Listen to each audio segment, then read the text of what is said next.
ఆంధ్రప్రదేశ్ రాష్ట్ర శాసనసభలో ఉపసభాపతి శ్రీ రఘురామకృష్ణరాజు గారి యొక్క ఉండి నియోజకవర్గంలో అక్కడ జరుగుతున్న ఇష్యూస్ మీద మీరు ఏమైనా పోరాటం చేస్తున్నారు? రఘురామకృష్ణరాజు గారు ఉపసభాపతి అనే కంటే ముందు తన ఎన్నికల అఫిడవిట్ లో అతనే ప్రస్తావించినటువంటి విషయాన్ని మీకు చెప్పాలి.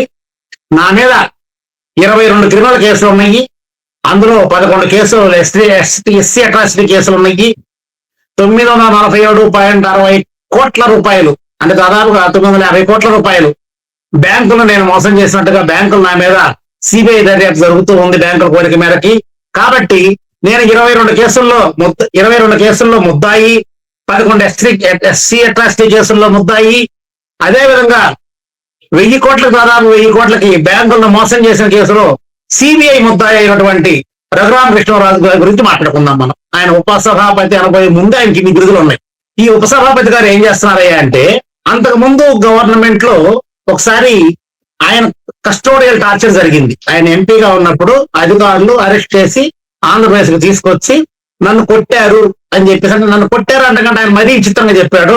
నన్ను పండేసి పందిని బాధినట్టు బాధారు, ఏలాడు తీసి మేకపోతేనే పొట్టాను, ఏలాడు తీసినట్టు ఏలాడు తీసి నా తాట తీసారు ఆయన స్వయంగా చెప్పాడు. ఆ విధంగా కొట్టారని చెప్పి ఆ రోజు జరిగింది. దాని మీద ఆయన సుప్రీంకోర్టులో కేసు వేశాడు. ఫలానా ఐఏఎస్ అధికారులు ఎవరో మన పివి సునీల్ కుమార్ గారు ఒక ఆయన, సునీల్ నాయక్ గారు ఒక ఆయన, బాలాజీ గారు ఇంకో 3-4 పేర్లు వేసి దీన్ని వాళ్ళ మీద ఎఫ్ఐఆర్ కట్టించండి అని చెప్పి సుప్రీంకోర్టు కూడా వేయడం జరిగింది. ఎటువంటి ఆధారాలు లేవని సుప్రీంకోర్టు కొట్టేయడం జరిగింది. సుప్రీంకోర్టు కొట్టేసిన వెంటనే వీడు కూటమి అధికారంలోకి వచ్చింది. కూటమిలోకి అధికారంలోకి వచ్చిన వెంటనే ఆయన కోరిన చంద్రబాబు నాయుడు కోరిన కోరిక ఒకటే, నాకు మీరు ఎటువంటి పదవులు ఇవ్వకపోయినా పర్లేదు కానీ ఈ యొక్క ఎవరైతే సునీల్ నాయక్, ఈ సునీల్ కుమార్ గారు ఉన్నారో వాళ్ళని మీరు ఇమీడియట్ గా అరెస్ట్ చేసి నాకు వాళ్ళని అప్పగిస్తే మళ్ళీ నేను వాళ్ళని కొట్టాలి అని ఆయన చంద్రబాబు నాయుడు కొట్టడం జరిగింది.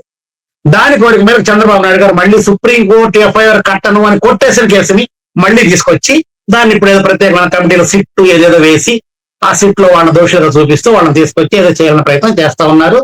ఇప్పుడు ఇన్ని కేసులు ఉన్నటువంటి రఘురామకృష్ణరాజు గారు సాక్ష్యాలను ఏమి తారుమారు చేయలేడా? ఇప్పుడు 947 కోట్లు ఎస్బీఐలో దోచుకున్నాడు, దాని సాక్ష్యాలు ఉపసభాపతిగా ఉండి తారుమారు చేయలేడా?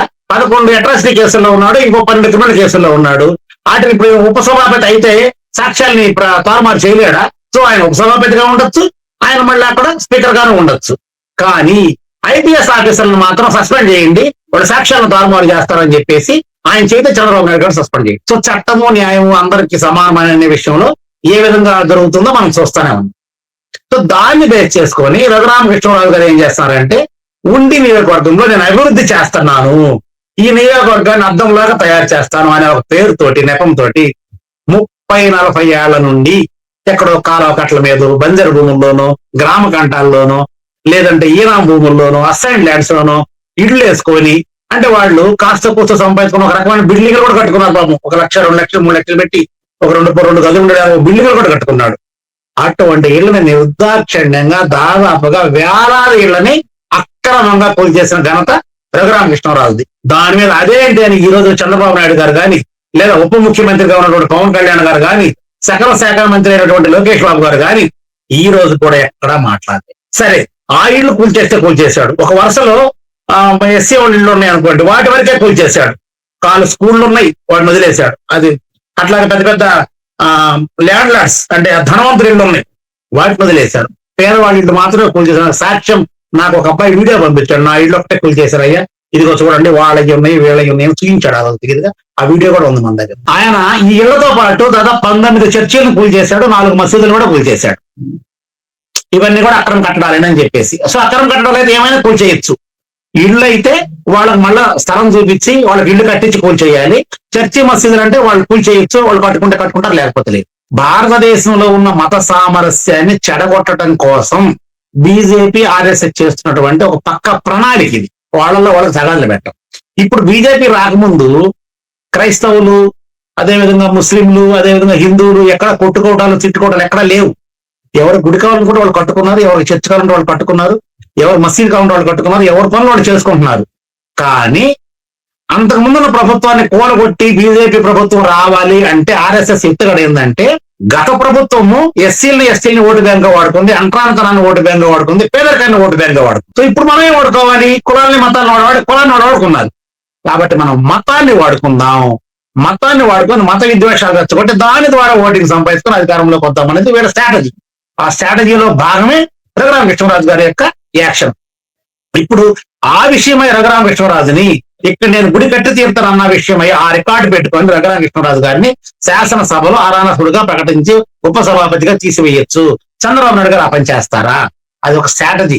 అది ఆర్ఎస్ఎస్ చేస్తున్న కుట్రే గాని స్వతహాగా ఏ హిందువు క్రైస్తవుని విమర్శించడు, ఏ క్రైస్తవుడు కూడా హిందువుని విమర్శించడు, ఏ ముస్లిం కూడా హిందూ క్రైస్తవులకి రాడు. ఎవరి మతం వాళ్ళది, ఎవరు గుళ్ళో పోయి వాళ్ళు దండం పెట్టుకుని దసరా పెట్టుకుని వాళ్ళు అక్కడ పొరులాడతారే గాని నువ్వు జై శ్రీరామ్ అంటావా లేదని ఏ హిందువు వచ్చి క్రైస్తవుడి దగ్గర మాట్లాడు. ఏ క్రైస్తవుడైనా హిందువు దగ్గరికి వెళ్ళి నేను బోధనలు చెప్తాను వినండి అని చెప్పడు. ప్రచారంలో మత ప్రచారంలో భాగంగా గ్రామంలో తిరుగుతూ ఉండేటప్పుడు ఒక ఏరియా పోయినప్పుడు అంతా హిందువులే ఉంటారు. పాస్టర్లు వెళ్ళారు, అదే ఇక్కడ ఎవరు లేరు మీ మాటలు వినేవాళ్ళు, మీరు వెళ్ళిపోండి అన్నప్పుడు వాళ్ళు నమస్కారం పెట్టి దేవుని చిత్తం దగ్గర వెనక్కి వచ్చేస్తారు. అదేవిధంగా హిందువులు క్రైస్తవ పేటల్లో పోయి మేము హిందూ మత ప్రచారం చేస్తామంటే లేదయ్యా మేమంతా క్రైస్తవులమే, మీరెవరు మాకు చెప్పాల్సిన అవసరం లేదు, మేము వినం అయ్యా అంటే వెరీ గుడ్ వాళ్ళు బయటకు వచ్చేస్తారు. కానీ ఆర్ఎస్ఎస్ ఏం చేస్తుంది అంటే స్వయంగా హిందువులు ఎవరు పోరు, వాళ్ళు వెళ్ళి మేము హిందువులని, మేము ఇక్కడ మెజారిటీ ఈ దేశం మాది, నువ్వు కూడా మాట్లాడాలని చెప్పేసి అక్కడ క్రైస్తవుల మీద తగాలు పెట్టుకుని గొడవలు పెట్టుకుని వాడు ఇళ్ళు కూలగొట్టడం, అక్కడ ఉన్న చర్చిలు కూలగొట్టడం అనేది చేస్తున్నది. కానీ ఏ హిందువు గాని, ఏ ముస్లిం గాని, ఏ క్రైస్తవులు గాని మత ప్రచారం కోసం మతాన్ని వాడుకొని పబ్లిక్ లో గొడవలు పెట్టుకోవడానికి ఇష్టపడరు, చెయ్యరు. ఇది రఘురామకృష్ణరాజు చేసే పని కాదు. ఆర్ఎస్ఎస్ వ్యూహంలో భాగంగా రఘురామకృష్ణరాజును పెట్టుకొని చేయిస్తున్నారు. తర్వాత పవన్ కళ్యాణ్ పెట్టుకొని చేయిస్తారు.